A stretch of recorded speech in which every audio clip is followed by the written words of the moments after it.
Hello नमस्कार दोस्तों, कैसे हैं आप लोग। आशा करते हैं आप लोग बहुत बढ़िया होंगे। तो चलिए आज के वीडियो हम लोग काफ़ी खास होने वाला है, जिसमें हम लोग आज बात करने वाले हैं भारत के वायसराय।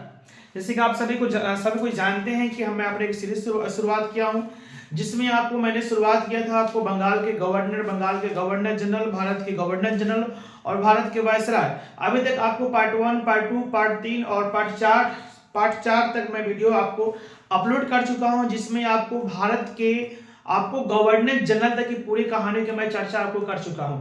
आज इस वीडियो में हम बात करने वाले हैं भारत के वायसराय, जिसमें भारत के वायसराय को आप यहाँ पे देख रहे होंगे, लॉर्ड कैनिंग। जैसे कि मैं आप सभी को बता दूं कि इसमें हम लोग तमाम प्रकार के जितने सारे आपको क्या कहते हैं आधुनिक भारत के, है ना, जो आपको मॉडर्न हिस्ट्री है, जिसमें क्या कहते हैं आपको राष्ट्रीय आंदोलन जितना सा आपको यहाँ पे हुआ, इन सब चीजों को हम यहाँ पे जोड़ने का हम प्रयास किए हैं। ठीक है ना। आज हम लोग बात कर रहे हैं भारत के वायसराय। अगर आप इस चीज को नहीं देखे होंगे, पार्ट 1 से लेकर के पार्ट 4 तक के वीडियो को आप नहीं देखे होंगे, तो माय डियर मैं आपसे यही कहूंगा कि आप जरूर जाकर के उस वीडियो को देखें, जिसमें काफी हम कहा करते हैं बेहतरीन तथ्यों को उसमें जोड़ने का प्रयास किए हैं। कोई भी ऐसा कार्यकाल, कोई भी ऐसा टॉपिक नहीं है जो किसी भी गवर्नर जनरल या किसी भी क्या कहते हैं आपको बंगाल के गवर्नर या गवर्नर जनरल जो भी हैं, आपको किसी के भी कार्यकाल से हम किसी भी टॉपिक को छोड़ने का प्रयास नहीं किए हैं। जो आपके, अगर आप 12 क्लास में हैं, इंटर क्लास में हैं, आप 10th क्लास में हैं, या आप किसी क्या कहते हैं प्रतियोगिता परीक्षा का आप एग्जाम देने वाले हैं, उसमें आपको मॉडर्न हिस्ट्री से संबंधित आपको प्रश्न खूबे आपको आता है, बहुत आपको प्रश्न आता है, और यह सब वीडियो आपके लिए काफी लाजवाब हो सकता है, काफी आपके लिए यूजफुल हो सकता है। तो आप इस वीडियो को मिस नहीं करेंगे, इसके जितने सारे आपको पिछले का वीडियो होगा आप उसको मिस नहीं करेंगे। आप जरूर अपना कीमती समय इस वीडियो में देंगे और आप वीडियो को देखेंगे, और वीडियो अच्छा लगेगा तो वीडियो को लाइक करेंगे, प्यारा भरा कमेंट्स करेंगे, और अपने दोस्तों के साथ इस वीडियो को शेयर भी करेंगे।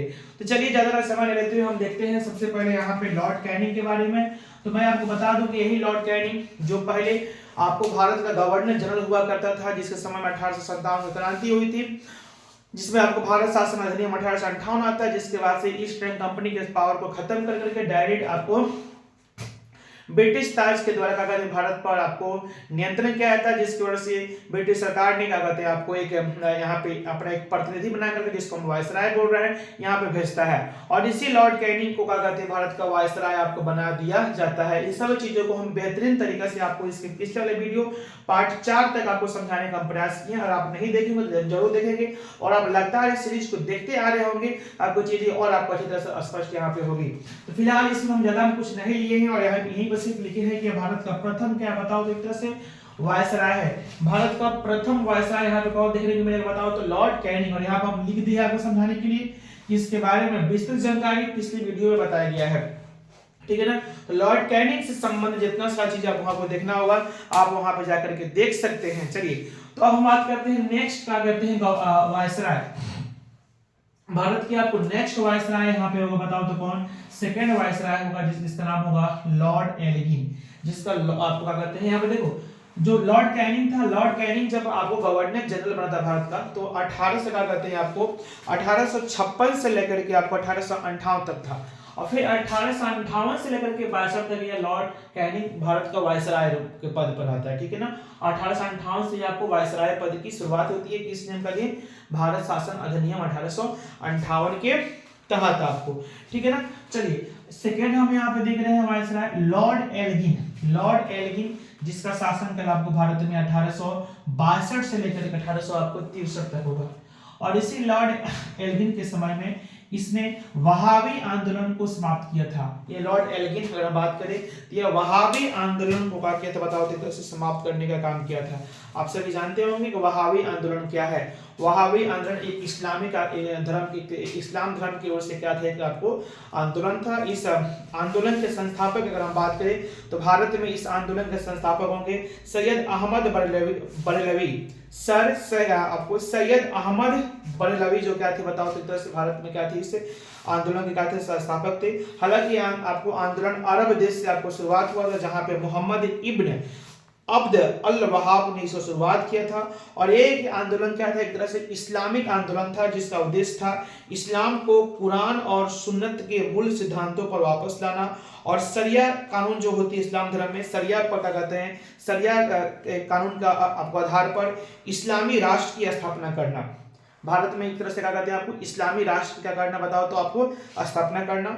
और इस क्या कहते हैं आंदोलन को ब्रिटिश शासन ने क्या कर दिया, इसको अपना खत्म कर दिया, ताकि क्या कहती है एक तरह से ये ब्रिटिश सरकार क्या थी, इस आंदोलन की क्या थी बताओ तो खिलाफ थी। और इस तरह से क्या कहता है वहाबी आंदोलन को यहाँ पे समाप्त आपको कर दिया गया। तो लॉर्ड एल्गिन क्या था बताओ तो वहाबी आंदोलन को समाप्त करने वाला आपको एक तरह से क्या था, आपको वायसराय था, जो वहाबी आंदोलन एक तरह से क्या था बताओ तो सैयद अहमद बरेलवी के नेतृत्व में इस आंदोलन का शुरुआत हुआ था, जिनका मकसद क्या था कि एक तरह से आपको शरिया कानून के आधार पर क्या हो, आपको राष्ट्र निर्माण हो। शरिया कानून जो मुस्लिम धर्म में होती है उसके कागज आधार पर आपको क्या कहते हैं राष्ट्र का निर्माण हो, जिनका कागज एक तरह से क्या था मकसद था, जिसको आपको लॉर्ड एल्गिन ने इसको समाप्त किया।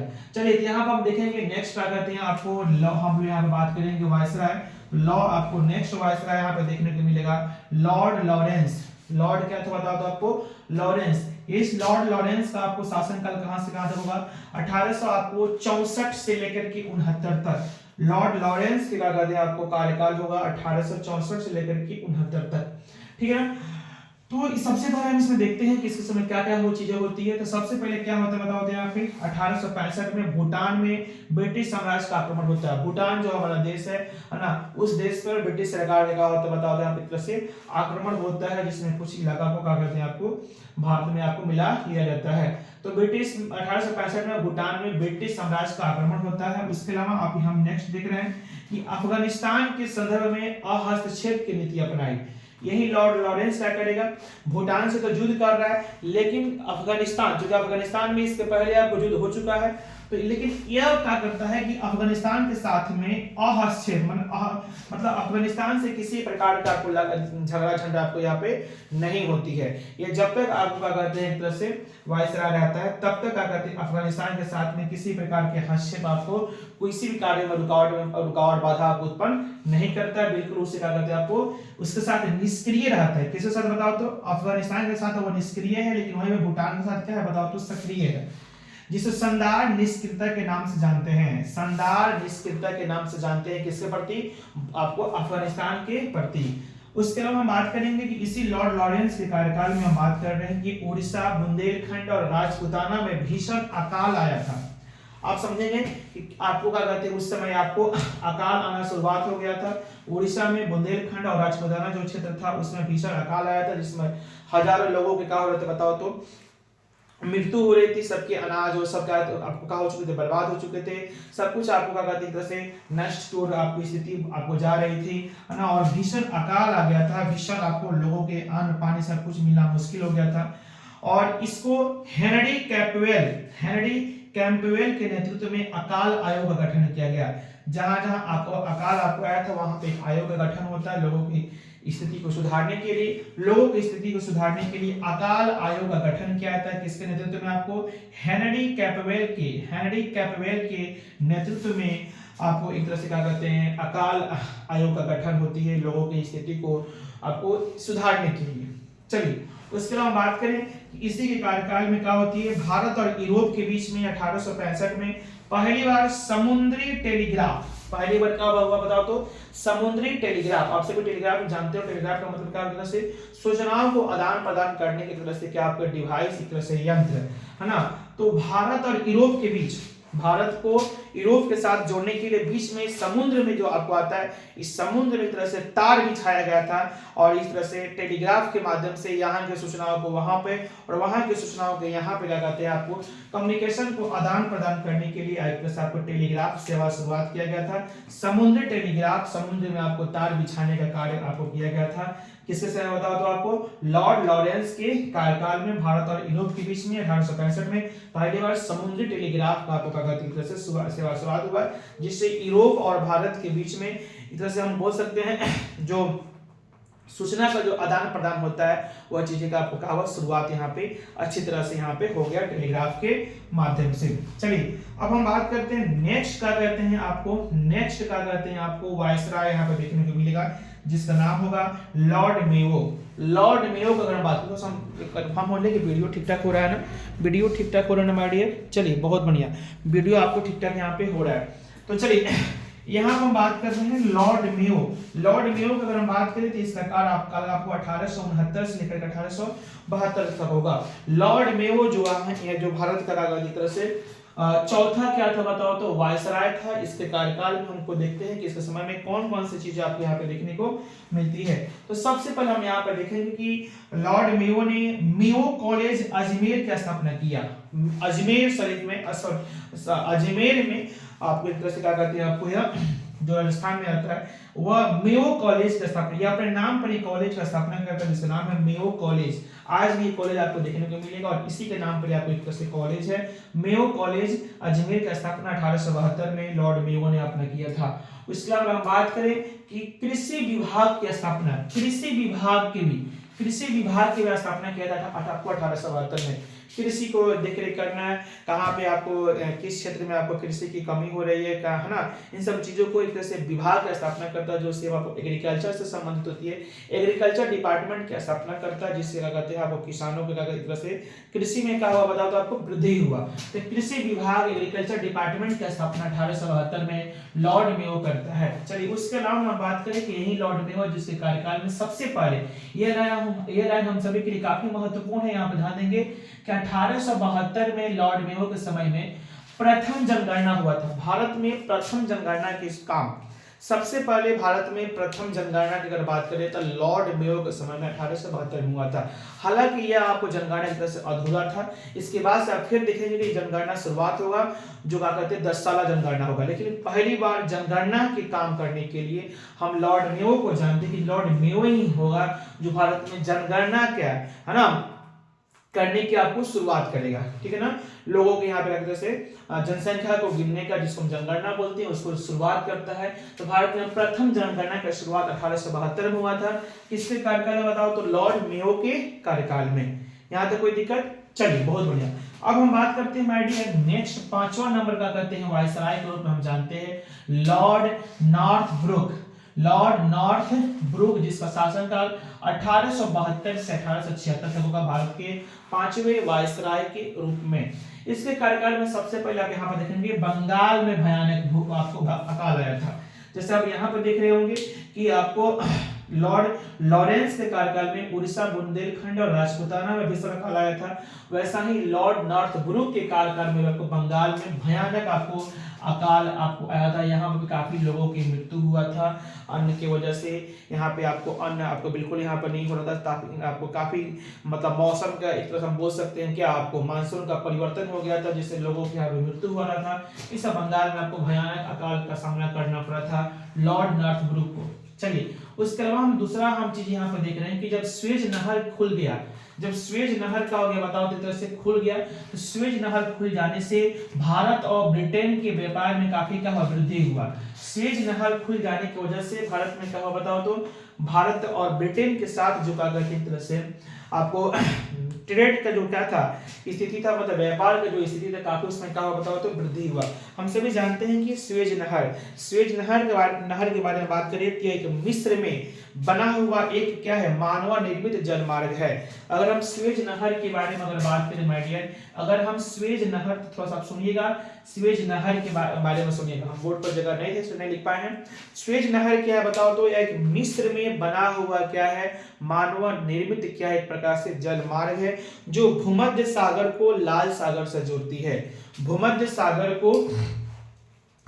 सागर को लाल सागर से जोड़ने वाले जो नहर है जो मानव निर्मित क्या है जलमार्ग है उसको हम क्या बोलेंगे आपको एक तरह से क्या बोलेंगे उसको आपको स्वेज नहर है ना। स्वेज नहर के माध्यम से क्या होती है यूरोप और एशिया के बीच समुद्री मार्ग काफी छोटा हो जाता है। ध्यान देना स्वेज नहर के खुलने से जो मिस्र में बना हुआ है जो भूमध्य सागर को लाल सागर से जोड़ने का काम करती है और स्वेज नहर के खुल जाने से स्वेज नहर के बन जाने से यानी आप एक तरह से समुद्र में एक तरह से रास्ता बन जाने की वजह से हम क्या बोलेंगे यूरोप और एशिया के बीच काफी जो समुद्री जो दूरी होती है काफी कम हो जाती है यूरोप और एशिया एशिया जो महादेश है इसके बीच के जो समुद्र में का जो डिस्टेंस है वो डिस्टेंस क्या हो जाती है बताओ तो कम हो जाती है, जिससे व्यापार हम बोल सकते हैं भारत और ब्रिटेन के बीच का जो व्यापार था काफी आपको और बढ़िया से हो गया। स्वेज नहर की लंबाई की अगर हम बात करें तो आपकी सभी चीज आप पॉइंट कर लेंगे, जो हम बोर्ड पर नहीं लिखे हैं, जो हम मुंह से बोल रहे हैं उसका वीडियो को रोक करके आप उसको लिख सकते हो। स्वेज नहर जिसकी लंबाई 193.3 किलोमीटर है, जो हजारों डिस्टेंस को क्या कहते हैं कम करके मात्र 193.3 किलोमीटर कर देती है, जो एक तरह से आपको एशिया महादेश के लोग यूरोप के साथ अपना व्यापार ढंग से अपना कर सकते हैं। समुद्री मार्ग है तो स्वेज नहर खुल जाने से इसी के समय में आपको काफी ज्यादा आपका एक तरह का बोलेंगे व्यापार में वृद्धि हुआ था। इसे लॉर्ड नॉर्थब्रू के कार्यकाल में पंजाब में कूका आंदोलन हुआ था। पंजाब में कूका आंदोलन के बारे में बात करें, इसी का कहते हैं आपको लॉर्ड नॉर्थब्रू के कार्यकाल में पंजाब में क्या हुआ था बताओ देते से कूका आंदोलन। कूका आंदोलन के बारे में अगर हम बात करें तो कूका आंदोलन को और भी हम नाम से जानते हैं, जिसको नामधारी आंदोलन के नाम से भी जानते हैं। इसी कूका आंदोलन को हम नामधारी आंदोलन के माइडियट नाम से जानते हैं, नामधारी आंदोलन के नाम से जानते हैं। इस आंदोलन का नेतृत्व आपको सदगुरु राम सिंह कर रहे थे। आपको सिख संप्रदाय के गुरु जिनका नाम था सतगुरु राम सिंह इस आंदोलन का नेतृत्व कर रहे थे। कूका आंदोलन का उद्देश्य यह था कि सिख धर्म में क्या करना, सुधार करना, ब्रिटिश शासन का विरोध करना और सामाजिक बुराई जैसे सती प्रथा, जाति प्रथा, जाति भेद को खत्म करना। तो कूका आंदोलन एक तरह से क्या था बताओ तो सिख धर्म की ओर से चलाया गया एक आंदोलन था, है ना। इस आंदोलन का नेतृत्व आपको सतगुरु राम सिंह जी कर रहे थे और इनका उद्देश्य यह था कि सिख धर्म में सुधार करना, ब्रिटिश शासन का विरोध करना और सामाजिक बुराई जैसे सती प्रथा, जाति प्रथा, इन सब चीजों को यहाँ पे क्या करना बताओ तो खत्म करना, जिसका नाम था कूका आपको दृश्य आंदोलन, जो आपको लॉर्ड नॉर्थब्रू के कार्यकाल में हुआ था। चलिए नेक्स्ट हम क्या करते हैं बात करेंगे, नेक्स्ट आपको वायसराय के रूप में बात करेंगे तो माय डियर लॉर्ड लिटन होगा। लॉर्ड लिटन को हम याद करेंगे, लॉर्ड लिटन जिसका एक तरह से हम बात करेंगे, लॉर्ड लिटन का कार्यकाल होगा 1876 से लेकर के 1880 तक। अगर हम बात करें लॉर्ड लिटन के हम कार्यकाल के बारे में बात करें तो लॉर्ड लिटन का कार्यकाल होगा 1876 से लेकर के 1880 तक, जो भारत के छठा वायसराय के रूप में होगा। भारत के आपको छठे वायसराय के रूप में होगा। माय डियर आप सभी से बोलेंगे कि अगर मेरा मेहनत आप सभी को पसंद आ रहा होगा, अगर मेरा मेहनत क्योंकि इतना सारा कंटेंट को तैयार करने के लिए काफी चीजों का कहते हैं आपको समय लगता है ना, और काफी इसमें दिमाग लगाना होता है। तो अगर ये कंटेंट आप सभी को अच्छा लग रहा होगा, अगर मेरा मेहनत आप सभी को अच्छा लग रहा होगा तो प्लीज मेरे भाई, मेरे बहन, मेरे दोस्त, मेरे यार, आप सभी क्या करेंगे वीडियो को लाइक्स करेंगे, चैनल पर नए हैं तो चैनल को सब्सक्राइब करेंगे और साथ साथ में शेयर करेंगे कि और लोग भी देखें इस चीज को, है ना, और जिससे क्या कहते हैं मेरा भी मनोबल का हो बढ़े और मैं आप सभी के लिए और अच्छे से टॉपिक को बेटा कर सकूं, चर्चा कर सकूं। बस आप सभी के यही प्यार, दुलार, आशीर्वाद की मुझे क्या रहेगी, हमेशा इंतजार रहेगी। तो चलिए माय डियर हम बात करते हैं लॉर्ड लिटन के बारे में बात करेंगे, जिसका कार्यकाल 1876 से 1880 के समय में होगा। तो हम इसमें बात करते हैं कि सबसे पहले इसके कार्यकाल में अगर हम बात करते हैं तो सबसे पहले इसके कार्यकाल में द्वितीय अफगान युद्ध हुआ था। अफगानों के साथ इसका फिर से यहाँ पे सेकेंड युद्ध होती है। अंग्रेजों के साथ अंग्रेज और अफगान के बीच में युद्ध होता है, जिसको हम बोलेंगे द्वितीय अफगान युद्ध, क्योंकि आप जानते हैं इसके पहले भी प्रथम अफगान युद्ध आपको हो चुका है। चलिए उसके अलावा अगर हम बात करें, यही लॉर्ड लिटन होगा जो मार्च 1878 लाइन बहुत महत्वपूर्ण है, यही लॉर्ड लिटन होगा जो क्या करते हैं 1878 में, मार्च 1878 में भारतीय समाचार पत्र अधिनियम, जिसको हम क्या बोलते हैं वर्नाक्युलर प्रेस एक्ट, पारित करता है और भारतीय समाचार पत्रों पर कठोर प्रतिबंध लगाता है। ध्यान देना, मार्च 1878 में भारतीय समाचार पत्र अधिनियम, जिसको वर्नाक्युलर प्रेस एक्ट के नाम से जानते हैं, द वर्नाक्युलर प्रेस एक्ट ला करके वह भारतीय समाचार पत्रों पर कठोर प्रतिबंध लगा दिया। उस समय आपको लॉर्ड लिटन देखता था कि भारत में कई प्रकार के आपको एक तरह से न्यूज़पेपर छापने वाले आपको एक तरह से क्या कहते हैं आपको आपको प्रेस हो चुके हैं, जो एक तरह से भारतीय लैंग्वेज में क्या करते हैं अपना यहाँ पे आपको न्यूज छापते हैं, और जो हमारे ही खिलाफ न्यूज छाप रहे हैं। हमारे खिलाफ मतलब किसके, हम सब ये अंग्रेजों के खिलाफ ही न्यूज भारतीय क्या करते हैं आपको एक तरह से भारतीय आपको प्रेस वाले है ना उसको छाप रहे हैं। तो इस तरह से उसको कंट्रोल करने के लिए कि भाई तुम किसी प्रकार के तुम अपना क्या करोगे, तुम बिना हमसे अप्रूव किए हुए, बिना तुमसे हमसे सहमति लिए हुए जो तुम कंटेंट बनाओगे, बिना हमसे कंटेंट को दिखाए हुए किसी प्रकार को तुम न्यूज को तुम नहीं चलाओगे, न्यूज को तुम नहीं छापोगे। एक तरह से पूरा मीडिया पे पूरा क्या कहते हैं प्रेस वालों पे एक तरह से प्रतिबंध लगा लिया था, कठोर प्रतिबंध लगा लिया था कि बिना हमसे सहमति के आप किसी प्रकार के क्या कहते हैं आप न्यूज नहीं छाप सकते हैं, याद रखा अपना प्रेस को भी नहीं चला सकते हैं, है ना। तो एक तरह से हम कह सकते हैं कि वर्नाक्युलर प्रेस एक्ट को ला करके आपको लॉर्ड लिटन ने आपको भारतीय समाचार पत्रों, भारतीय समाचार जो प्रेस वाले हैं उन पर अपना एक तरह से प्रतिबंध लगा लिया था। चलिए इतना बात आपको समझ में आ रहा है ना। उसके अलावा नेक्स्ट हम बात करते हैं 1878 में भारतीय शस्त्र अधिनियम के तहत 1878 में क्या होती है ना, 1878 में वर्नाक्युलर प्रेस एक्ट आकर के प्रेस वालों पर अपना एक तरह से प्रतिबंध बनाया। उसके अलावा 1878 में लिटन क्या करेगा, भारतीय शस्त्र अधिनियम के तहत शस्त्र रखने और व्यापार करने के लिए भी लाइसेंस अनिवार्य करेगा। उसमें ये भी देख रहा था कि बहुत सारे लॉर्ड लिटन यहाँ पे बहुत दिमाग लगाता था। लॉर्ड लिटन ये भी देख रहा था कि बहुत सारे ऐसे भारतीय जिनसे घरे घरे बंदूक है और अपना क्या कहते हैं बंदूक निकाल कर कुछ न कुछ कर ले रहा है सर। इसलिए क्या कहते हैं यह हथियार जो शस्त्र होती है, जो शस्त्र होता है ना, शस्त्र जिसमें आपका एक तरह से अब क्या बताओ तो बंदूक आ गया है ना, तो जो भी हथियार है किसी को भी एक तरह से भारतीय शस्त्र अधिनियम, भारतीय क्या बताओ तो शस्त्र आपको क्या बताओ तो अधिनियम, है ना। तो किसी को भी क्या कहते हैं आपको जैसे तलवार छुरा चाकू जो भी आपको बंदूक जो भी हुआ, तो किसी को भी क्या कहते हैं आपको शस्त्र रखने के लिए या व्यापार करने के लिए, मतलब हथियार रखना और हथियार को व्यापार करने के लिए पहले आपको हमसे लाइसेंस लेना पड़ेगा। बिना लाइसेंस के क्या कर सकते हो आप हथियार यूज नहीं कर सकते हो और हथियार अपने घर पे नहीं रख सकते हो, और यहाँ तक कि आप उसको बेच भी आप उसको नहीं सकते हो। इस तरह से भारतीय शस्त्र अधिनियम 1878 में ला करके भारतीयों को क्या कहते हैं एक तरह से हथियारों को बेचना और अपने घर पे रखना, इसको यूज करने का एक तरह से उसमें भी प्रतिबंध लगा दिया। बिना लाइसेंस हम लोग उसको रख आपको नहीं सकता था, या लॉर्ड लिटन ने इस चीज को आपको लागू किया। उसके अलावा हम बात करेंगे नेक्स्ट और टॉपिक से हम बात कर रहे हैं। इसके अलावा अलीगढ़ में मुस्लिम एंग्लो प्राच्य महाविद्यालय की स्थापना करता है, यही लॉर्ड लिटन होगा जो क्या करेगा बताओ तो अलीगढ़ में मुस्लिम एंग्लो प्राच्य महाविद्यालय की भी स्थापना करेगा। उसके अलावा यही लॉर्ड लिटन के समय में महारानी विक्टोरिया को कैसर ए हिंद की उपाधि दिया जाएगा। उस समय इंग्लैंड की महारानी हुआ करते थे, आपको तरह से कौन क्या नाम था, महारानी विक्टोरिया, और महारानी विक्टोरिया को सॉरी इंग्लैंड के महारानी विक्टोरिया को कैसर ए हिंद का मतलब हुआ हिंद का सम्राट, हिंद का साम्राज्ञी, मतलब इंग्लैंड भारत का भी सॉरी हाँ हिंद का यानी भारत का सम्राट या भारत का साम्राज्ञी, मतलब भारत के राजा महाराजा या महारानी, यानी महारानी विक्टोरिया को भी घोषित कर दिया गया कि आप क्या है, आपको भारत के क्या है, आप सम्राट है, भारत के साम्राज्ञी हैं, भारत के क्या आप महारानी हैं। इस तरह से याद रखना, इस पद को पाने के लिए इंग्लैंड की महारानी यहाँ पे भारत नहीं आई है, वह तो इंग्लैंड ही है, लेकिन यहाँ पर उसको मान लिया गया, लॉर्ड लिटन ने इसको अप्रूव कर दिया कि हमारी इंग्लैंड की महारानी ही भारत की क्या है, कैसर हिंद। अब आगे देखिएगा, यही आपको यही अंग्रेजों ने क्या कहते हैं महात्मा गांधी को भी कैसर हिंद की उपाधि देंगे। याद करना, महात्मा गांधी को भी कैसर हिंद की उपाधि आपको यहाँ पे मिलने वाला है।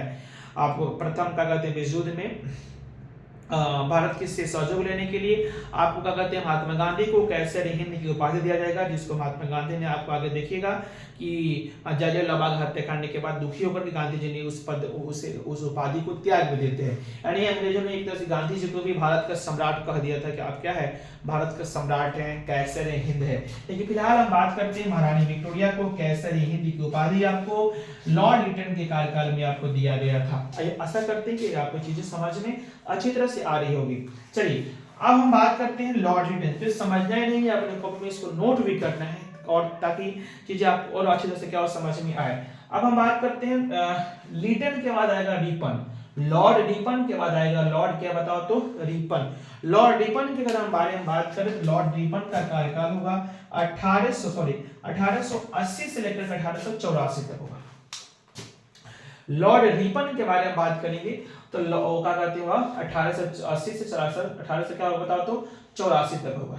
इसमें क्या होगा माय डियर, अफगान युद्ध की समाप्ति होगा। यही अफगान युद्ध, जो द्वितीय अफगान युद्ध आपको लॉर्ड लीटन के कार्यकाल में शुरू हुआ था, उस युद्ध की समाप्ति होगा यहाँ पे आपको लॉर्ड रिपन के समय में, ठीक है ना। उसके अलावा वर्नाक्युलर प्रेस एक्ट को समाप्त किया जाएगा। ध्यान देना, वर्नाक्युलर प्रेस एक्ट को लगाने वाला मतलब जो भारत के जो क्या कहते हैं प्रेस वाले हैं, मीडिया वाले हैं, उन पर क्या कहते हैं एक तरह से प्रतिबंध लगाना कि आप किसी प्रकार के आप न्यूज को नहीं छापेंगे जिसमें भड़काऊ मैसेज हो, है ना, जो हमारे खिलाफ हो, है ना, मतलब आप प्रेस पर काम नहीं करेंगे। तो वर्नाक्युलर प्रेस एक्ट को पारित करने वाला कौन था? Lord Lytton. एग्जाम आपको पूछता है कि वर्नाक्युलर प्रेस एक्ट को लागू करने वाला कौन था? Lord Lytton. लेकिन उसको समाप्त करने वाला कौन था? जस्ट उसके बाद वाला क्या कहते हैं वायसराय, जिसका नाम था लॉर्ड रिपन। लगाने वाला लीटन, खत्म करने वाला रिपन। लगाने वाला लीटन, खत्म करने वाला रिपन। कौन? Vernacular press act. उसके अलावा और भी कुछ काम करेगा। रिपन बहुत काम किया है, जिसमें आप ये देख रहे होंगे इल्बर्ट बिल। इल्बर्ट बिल 1883 पर बहस भी हुआ था। इल्बर्ट बिल का 1883 में क्या हुआ था बताओ तो बहस हुआ था। हम बात कर लेते हैं थोड़ा सा इल्बर्ट बिल क्या था। तो इल्बर्ट बिल के बारे में अगर हम बात करें माय डियर, तो यह जो 1883 में पारित हुआ था, इसका उद्देश्य यह था इस बिल का कि भारतीय न्यायाधीशों और मजिस्ट्रेटों को जिला स्तर पर ब्रिटिश अपराधियों के आपराधिक मामलों की सुनवाई का अधिकार देना। मतलब ये सब देख रहा था कि भाई ब्रिटिश लोग भी कुछ ऐसे लोग हैं जो क्या है अपराध कर रहे हैं। ब्रिटिश लोग भी क्या कहते हैं अपराध कर रहे हैं, तो भाई उन लोगों को भी पर भी सुनवाई करना, जिसका काम किसका होगा कि भारतीय जो न्यायाधीश हैं और जो मजिस्ट्रेट है, जो जिला मजिस्ट्रेट है, उन लोगों को जिला स्तर पर क्या करना, जितने सारे ब्रिटिश लोग हैं जिन पर आपराधिक मामला है, उन लोगों के मामलों की सुनवाई करने का काम इल्बर्ट बिल पर काम हुआ था। हालांकि इल्बर्ट बिल में बहुत बहस हुआ था, बहुत सारे ऐसे अंग्रेज ऑफिसर थे जो इल्बर्ट बिल को पास कराना नहीं चाहते थे कि भाई एक ऐसा बिल है जो हम ही लोगों पर क्या कहते हैं मुकदमा चलवाएगा। लेकिन उसके बावजूद भी क्या कहते हैं यार लॉर्ड रिपन उसको लागू करवाएगा नहीं। गलत होती है। अगर अपना लोग ही मतलब ब्रिटिश लोग भी अगर गलत करते हैं, आपराधिक मामला करते हैं, तो भाई उन पर भी सुनवाई होगी इस इल्बर्ट बिल के मामले से। चलिए, उसके अलावा स्थानीय स्वशासन की स्थापना शुरुआत, स्थानीय स्वशासन की शुरुआत भी कर रहेगा आपको कौन बताओ तो रिपन। स्थानीय स्वशासन की बात करें जिसमें ग्रामीण और शहरी क्षेत्रों में स्थानीय निकायों जैसे नगरपालिकाओं और जिला बोर्ड की स्थापना करना, जिसमें भारतीय को प्रशासन में भागीदारी मिल सके। इसलिए भारत में स्थानीय स्वशासन का जनक एक तरह से रिपन को कहा जाता है। मैंने क्या बोला कि स्थानीय स्वशासन की शुरुआत का मतलब एक तरह से यह हुआ कि रिपन यह काम किया कि जितने सारे ग्रामीण इलाका है, जितने सारे क्या है शहरी इलाका है, इन सभी में स्थानीय निकायों का स्थापना करना, जैसे नगरपालिका बनाना, जिला बोर्ड बनाना, ये सब चीज करना। और इस तरह से भारतीय को भी इन सब लेवल का जितना सारा पद होता है, नगरपालिका के लेवल के, जिला लेवल का जितना सारा पद होता है, उन सभी पदों पर भारतीय लोगों को क्या करना, भागीदारी आपको सुनिश्चित करना कि भारतीय लोग भी इस पद पर आपको जाएं। ठीक है ना। लोकल लोग भी क्या करते हैं, लोकल एरिया को अपना कमांड आपको करें। इन सब चीजों को क्या कहते हैं आपको करने का, इस तरह से इसको बोल रहे हैं स्थानीय स्वशासन की शुरुआत आपको एक तरह से आपको लॉर्ड रिपन करता है। इसलिए लॉर्ड रिपन को भारत में स्थानीय स्वशासन का जनक भी कहा जाता है।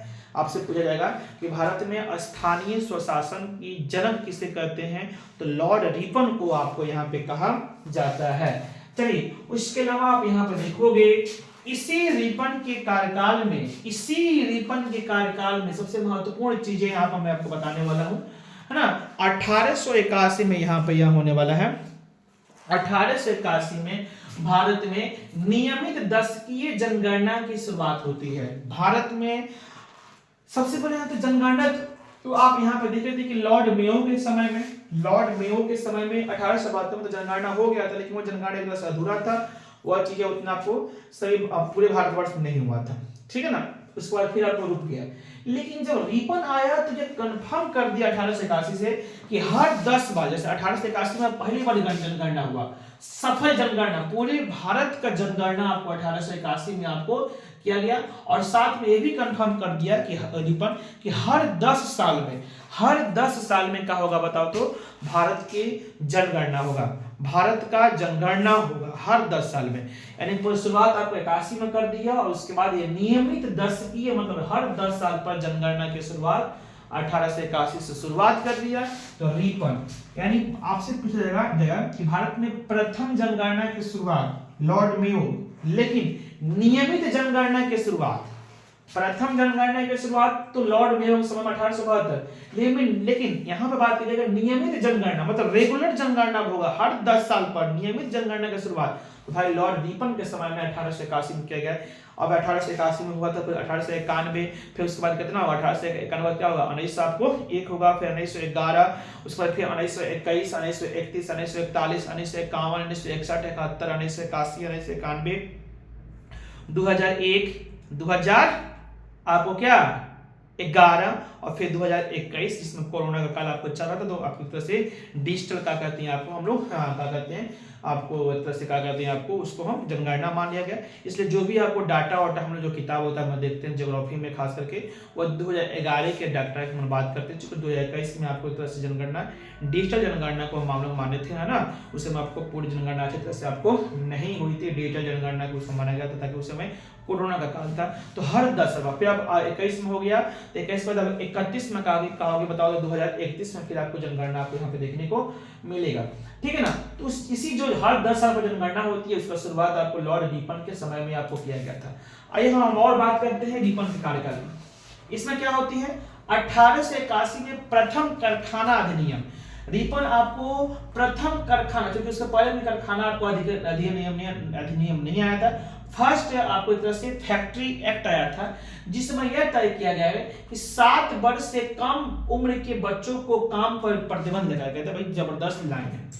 लॉर्ड रिपन ने कानून बनाया जिसको, उस कानून का नाम हुआ फैक्ट्री अधिनियम, आपको कारखाना अधिनियम, क्योंकि यह पहला कारखाना अधिनियम था, इसके पहले कोई भी फैक्ट्री आपको अधिनियम एक्ट नहीं बनाता, इसलिए उसको बोलेंगे प्रथम कारखाना अधिनियम, जिसमें यह तय किया गया कि 7 वर्ष से कम उम्र के बच्चों से काम नहीं ले जाएगा। जरा इसका मतलब सोचिए कि इस कानून के बनने से पहले भारत में 7 वर्ष से भी कम उम्र के बच्चों से काम लिया जाता होगा, जिसका कंप्लेन रिपन के पास पहुंचा होगा, और इस से रिपन कानून बना देगा, नहीं 7 वर्ष से कम उम्र के बच्चा काम नहीं करेगा। अरे भगवान, 7 वर्ष, सोचिए 7 वर्ष का बच्चा होता कितना है, उससे भी काम लेना है, और 7 वर्ष की उम्र से कम बच्चा को न लेकर के एक तरह से उस समय रिपन एक तरह से अपने आप को बहुत अच्छा आदमी बन गया होगा। आप समझिए कि इसके पहले क्या कहते, छोटा बच्चा से भी आपको भारत में काम लिया जाता था। अब उस उल्टा आज देख लीजिए, आज क्या कितना आपको बढ़िया, हम लोग स्वतंत्र में कितना मजा से अपने जिंदगी में जी रहे हैं, कोई दिक्कत नहीं है, यही सब चीजें होती है। तो फर्स्ट क्या कहते हैं, कारखाना अधिनियम आया था, जिसमें 7 वर्ष से कम उम्र के बच्चों पर काम कराने का प्रतिबंध लगा दिया, मतलब रोक लगा दिया गया। चलिए, इन सभी चीजों को देखते हुए एक व्यक्ति होंगी, महिला होंगी, जिनका नाम था फ्लोरेंस नाइटिंगेल। फ्लोरेंस नाइटिंगेल ने रिपन को कहा था भारत का उद्धारक। भाई तुम क्या हो, भारत का उद्धार करने वाला व्यक्ति हो। तो रिपन को भारत का उद्धारक भी कहा जाता है, किसके माध्यम से, फ्लोरेंस नाइटिंगेल ने इसको भारत का उद्धारक कहा था। चलिए, तो लिटन से थोड़ा सा ठीक ठाक आदमी कौन था, आपको रिपन था। अब आइए हम बात करते हैं भारत का 8वां आपको एक तरह से वायसराय, भारत के 8वें वायसराय के बारे में अगर हम बात करें माय डियर, तो भारत के 8वें वायसराय होगा आपको यहाँ पे लॉर्ड डफरिन। लॉर्ड आपको डफरिन होगा, लॉर्ड आपको यहाँ पे डफरिन होगा, जिसका कार्यकाल यहाँ पे आपको देखने को मिलेगा 1834 से लेकर के 1884 से लेकर के 1888 तक। इसी लॉर्ड डफरिन के कार्यकाल में माय डियर आप यहाँ पर देखेंगे 28 दिसंबर 1885 को कांग्रेस पार्टी की स्थापना हो जाती है।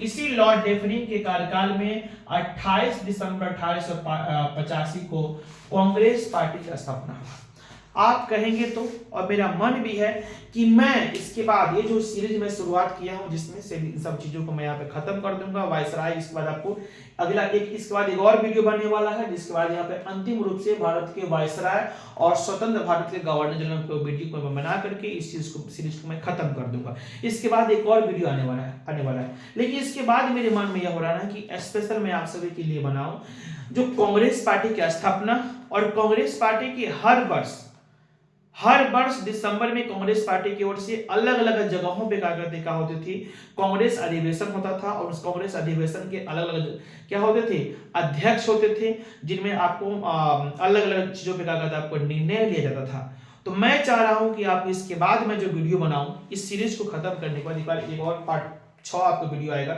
उसके बाद मेरे मन में ख्याल उठ रहा है कि मैं क्या कहते हैं आपको कांग्रेस पार्टी से संबंधित है ना, उसके अध्यक्ष और उसका किस वर्ष कहां पे क्या कहते हैं वो आपको अधिवेशन हुआ था, उसका अध्यक्षता कौन किए थे, उसकी मीटिंग का कौन कौन से आपको मुद्दा था, इन सब चीजों को मैं उसके लिए मैं वीडियो बनाऊं। तो आप लोग कमेंट बॉक्स में बताएंगे क्या मुझे ऐसे वीडियो बनाना चाहिए, कांग्रेस अधिवेशन से संबंधित मुझे वीडियो बनाना चाहिए या नहीं बनाना चाहिए, आप उस चीज को पसंद करेंगे या नहीं करेंगे। एक बार इसी वीडियो के कमेंट में आप जरूर मुझे आप बताएंगे कि हाँ आपको कांग्रेस अधिवेशन पर वीडियो बनाना चाहिए, या आप ऐसे लिख सकते हैं कि नहीं आपको कांग्रेस अधिवेशन वीडियो नहीं बनाना चाहिए। आप ऐसी चीजों को कमेंट कर सकते हैं ताकि मैं चीजों को मैं समझ सकूं। तो इसी लॉर्ड डफरिन के समय में 28 दिसंबर 1885 को कांग्रेस पार्टी का स्थापना होगा। तो कांग्रेस पार्टी का मैं स्पेशली में बात कर लूंगा, आप लोग यदि कहेंगे तो। चलिए यहाँ पर हम बात को नहीं करते हैं, चलिए आगे हम बात करते हैं तीसरा आंग्ल बर्मा युद्ध। इसी समय क्या कहते हैं फिर से तीसरा बार अंग्रेजों के साथ बर्मा का म्यांमार का आपको युद्ध होता है और इस तरह से बर्मा को पूर्ण रूप से ब्रिटिश साम्राज्य के अधीन आपको मिला लिया जाता है लॉर्ड डफरिन के कालकाल में। चलिए उसके अलावा हम बात करते हैं नेक्स्ट आपको वायसराय लॉर्ड लैंसडाउन। आप यहाँ पे देखेंगे लॉर्ड लैंसडाउन का कार्यकाल, आप यहाँ पे देखोगे लॉर्ड भारत का नौवा का भारत का एक तरह से क्या करते हैं आपको नौवा का करते हैं आपको वायसराय जिसका नाम था लॉर्ड लैंसडाउन, जिसका कार्यकाल होगा 1888 से लेकर 1894 तक। चलिए तो मैं इस चीज को यहाँ पर देखूं तो सबसे पहले क्या कहते हैं हम देखें, आप सभी को मैं बता दूं करीबन इस समय रात का 12 बजने वाला है और मैं रात को आप सभी के लिए वीडियो को शूट कर रहा हूँ और कल सुबह का कहते हैं आपको 5:30 बजे तक मैं इस वीडियो को अपलोड कर दूंगा, ठीक है ना। तो इतना चीजें आपको रात भर जब करके है ना, हमको लगा 12 बज भी गया होगा है ना, और आपके लिए क्या कहते हैं मेहनत कर रहे हैं, तो आपका तो कर्तव्य बनता है भाई कि हाँ कि थोड़ा सा क्या कहते हैं वीडियो को शेयर करें, लाइक्स करें, सब्सक्राइब करें। चैनल पर नए हो तो क्या हो आप क्या करते हैं चैनल को सब्सक्राइब करें, कमेंट करें, यही सब तो आपको चाहिए। क्या इसके बदले में जो हम मेहनत कर रहे हैं उसके बदले तो यही आपसे हम उम्मीद कर रहे हैं आप हमको दे सकते हैं, ठीक है ना। आप आंख से भी देख रहे होंगे कि आंखें थोड़ा सा क्या हो गया, खोज रहा है कि आप थोड़ा सा सोना चले, लेकिन बावजूद भी हम इस चीज को यहाँ पे कर रहे हैं। तो चलिए लॉर्ड लैंसडाउन, लॉर्ड क्या कहते हैं आपको लैंसडाउन की अगर बात करें तो इसका कार्यकाल यहाँ पे होगा 1888 से लेकर 1894 तक। इसके कार्यकाल में क्या होगा, सबसे पहले आप देख रहे होंगे कि भारत और अफगानिस्तान के मध्य डूरंड रेखा का निर्धारण किया गया 1893 में। ध्यान देना, भारत और अफगानिस्तान के बीच में एक बॉर्डर लाइन खींचा गया, भारत और अफगानिस्तान के बीच में एक बॉर्डर लाइन जो खींचा गया जिसको क्या बोलते हैं डूरंड रेखा, क्या बोलते हैं। उस समय तो पाकिस्तान भारत का हिस्सा था, उस समय पाकिस्तान तो भारत का हिस्सा था, ठीक है ना। तो ये जो डूरांड लाइन के जो बात हुआ भारत और क्या कहते हैं अफगानिस्तान, लेकिन आज जो डूरांड लाइन है वह किस लाइन है बताओ तो अफगानिस्तान और पाकिस्तान। समझिए ये आपको कहां पे बनाओ, यहाँ पे आपको भारत हो गया, यहाँ पे आपको पाकिस्तान हो गया और यहाँ पे आपका अफगानिस्तान हो गया। मतलब भारत के बाद इधर पाकिस्तान थे, उसके बाद अफगानिस्तान। उस समय तो पाकिस्तान भी भारत का हिस्सा था, तो जो बॉर्डर लाइन बना वो भारत और अफगानिस्तान के बीच में बना जिसको क्या बोलते हैं डूरांड रेखा। लेकिन अभी डुरांड रेखा, चूंकि पाकिस्तान हमसे अलग हो चुका है, अब जो डुरांड जो रेखा है वह क्या है बताओ तो पाकिस्तान और किसका है, अफगानिस्तान के बीच का है। लेकिन फिलहाल उस समय भारत और अफगानिस्तान के नाम से हुआ था, जिस रेखा को हम क्या बोलते हैं, डुरांड रेखा। डुरांड रेखा, और इस डुरांड रेखा के बीच में करीबन 26 से 40 किलोमीटर की अंतरराष्ट्रीय आपको लाइन खींचा गया था। भारत और अफगानिस्तान के बीच में जो लाइन खींचा गया था वो करीबन 26 बात करोगे 26 से क्या कहते हैं 40 किलोमीटर की लंबी रेखा आपको यहाँ पे खींचा गया था। 26 से 40 किलोमीटर लंबी रेखा आपको यहाँ पे खींचा गया था, जिसको क्या बोलेंगे, डुरांड रेखा, जो भारत और अफगानिस्तान के बीच में खींची गई थी। हालांकि अब वो क्या कहते हैं, पाकिस्तान और अफगानिस्तान के बीच में आपको कहलाती है। चलिए उसके अलावा हम बात करते हैं, नेक्स्ट टॉपिक बात करते हैं 1893 में दूसरा कारखाना अधिनियम। फर्स्ट कारखाना अधिनियम किस समय में आया था बताओ तो, लॉर्ड रिपन के कार्यकाल में, जिसमें 7 साल के कम उम्र के बच्चों से काम नहीं लेना है। अब आइए देखते हैं सेकंड कारखाना अधिनियम क्या कहता है। दूसरा कारखाना अधिनियम, सेकंड फैक्ट्री एक्ट क्या कहता है। इसमें महिलाओं को 11 घंटा से अधिक काम करने पर प्रतिबंध। महिला लोगों से, पुरुष नहीं, पुरुष तो 24 घंटा उसे काम लेना है, लेकिन महिला लोगों से 11 घंटा से अधिक काम नहीं लेना है, मतलब 11 घंटा तक काम लेना है। उसके बाद सप्ताह में 1 दिन की छुट्टी देना है। महिला लोग से बताइए, आज हम लोग जो काम करते हैं आपको मैक्सिमम हम लोग 8 घंटा ऐसे समान तौर पर हम लोग काम करते हैं, है कि नहीं, लेकिन उस समय तक महिला लोगों से 11 घंटा से अधिक काम नहीं लेना, मतलब 11 घंटा तो लेना है। और जरा सोचिए पुरुष तो कितना कर सकता है। और सप्ताह में 1 दिन की छुट्टी, जो काम कर रहे हैं उनको सप्ताह में 1 दिन की छुट्टी देने का काम आपको किया गया था, जिसको हम क्या बोलेंगे, दूसरा कारखाना अधिनियम, जिसमें सप्ताह में 1 दिन की छुट्टी देना प्लस क्या कहते हैं, महिलाओं से 11 घंटा से अधिक आपको काम नहीं कराना। इसे लॉर्ड लैंसलाउट के समय में मुस्लिम संगठन का शुरुआत हो चुका था। मुस्लिम संगठन, मुस्लिम धर्म के लोग जो कांग्रेस पार्टी से थोड़ा सा विमुख हो रहे थे, क्योंकि उन लोगों को लग रहा था कि कांग्रेस पार्टी सिर्फ हिंदुओं की पार्टी है, ये हिंदुओं के लिए काम करती है, इसमें मुसलमानों के हित में काम नहीं करने वाली पार्टी है। इस तरह से धीरे धीरे क्या कहते हैं आपको, मुस्लिम संगठनों को क्या हो गया, शुरुआत होने लगा। तो लैंसलाउट के समय में ही मुस्लिम संगठन का शुरुआत हो गया था, और यहीं आपको जो 1888 से 94 के बीच में मुस्लिम संगठन का शुरुआत हो गया था। और यहीं क्या कहते हैं आपको, नेक्स्ट क्या कहते हैं, कुछ वर्षों के बाद जो 1906 में एक पूर्ण रूप से क्या कहते हैं, संगठन का रूप आपको सामने आता है। किसके नाम पर, मुस्लिम लीग पार्टी के नाम पर। मुस्लिम लीग पार्टी एक पूरी प्योर क्या थी, मुसलमानों की क्या थी, तरह से संगठित पार्टी थी, जिसका स्थापना 1906 में ढाका में आपको हो जाता है। तो ऐसा नहीं था कि एक दिन में 1906 में एक दिन ये लोग का मन हुआ मुस्लिम लोगों को कि भाई चलो हम लोग क्या कर दें, ये कांग्रेस पार्टी हम लोग के लिए काम नहीं करने वाली, चलो चलो हम लोग अलग पार्टी बनाते हैं ढाका में। ऐसा नहीं था। इसका शुरुआत कब से हो चुका था, तो इसी का 1888 से 94 के बीच में मुस्लिम संगठनों का शुरुआत हो गया था, जिसका आपको बृहद रूप आपको 1906 में मुस्लिम लीग पार्टी के रूप में हुआ। चलिए अब हम बात करते हैं, इस वीडियो में क्या करते हैं, आपको अंतिम रखते हैं, 10वां नंबर पे रखते हैं लॉर्ड एल्गिन द्वितीय। हम बात करते हैं लॉर्ड एल्गिन द्वितीय की, जगह नहीं है तो नहीं लिख पाए हैं, इसके कार्यकाल में थोड़ा सा उतना ज्यादा बातें नहीं है, अभी हम चीज को आप यहाँ पे देख लेंगे। लॉर्ड एल्गिन द्वितीय, जिसका कार्यकाल होगा 1894 से लेकर 1899 तक। 1894 से लेकर 1800 आपको बताओ तो 99 तक होगा, जिसमें क्या होगा बताओ तो, जिसमें क्या होगा, ये लॉर्ड एल्गिन का कथन है, सुनिएगा, आप कॉपी में चाहे वो लिख सकते हैं, जगह नहीं है तो नहीं लिख पाए हम।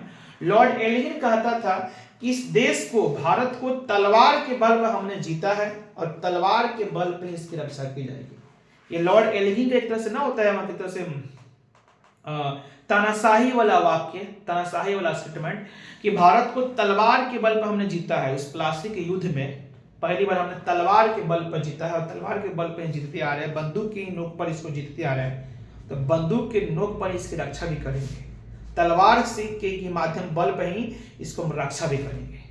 यानी जीतने के लिए अगर तलवार और बंदूक का सहारा लिए हैं, तो रक्षा करने के लिए भी इस भारतीय से, इस भारत को रक्षा करने के लिए, है ना, तलवार और बंदूक की रक्षा करेंगे। तो तानाशाही वाला स्टेटमेंट था लॉर्ड एल्गिन द्वितीय का। चलिए इसके समय में उत्तर और मध्य भारत में इसी लॉर्ड एडविन द्वितीय के समय में क्या कहते हैं आपको उत्तर भारत और मध्य भारत में फिर से यहाँ पे अकाल यहाँ पे आपको आया था। मतलब अकाल की शुरुआत आप यहाँ पे देख रहे थे, आपको लॉर्ड लॉरेंस के समय से भारत में समय समय पर अकाल आपको यहाँ पे देखने को मिला था। इससे इतना ना भारत को बर्बाद कर दिया था, इतना लूट लिया था कि हर चीज आपको गरीबी और हर चीज आपको समस्या ही समस्याएं था, जिसकी वजह से भारत में आपको बार बार आपको अकाल का सामना करना पड़ रहा था। तो माय डियर, हम आशा करते हैं आपको चीज आपको पसंद आया होगा। इसके बाद हम 10 तक बात कर दी, हम 11वां हम बात करेंगे लॉर्ड कर्जन से। लॉर्ड कर्जन से इसके बाद नेक्स्ट जो वीडियो होगा वो लॉर्ड कर्जन से होगा, और इसमें हम इसके बाद का जो वीडियो हमको लग रहा है कि इससे भी ज्यादा बड़ा हो सकता है, जिसमें लास्ट वीडियो होगा जिसमें हम देश को नेक्स्ट वीडियो में आपको आजाद कराएंगे। और उसको कहते हैं आजादी के बाद 2 और व्यक्ति जिसको स्वतंत्र भारत के गवर्नर जनरल बनाया जाएगा, और इस तरह से इस सीरीज को हम खत्म करेंगे। तो माय डियर, आशा करते हैं आपको चीजें बहुत अच्छा लगा होगा, आपको हेल्पफुल लगा होगा, मजा आया होगा। चलिए मिलते हैं हम लोग नेक्स्ट वीडियो में, तब तक अपना ख्याल रखिएगा। जय हिंद, जय भारत, बाय बाय।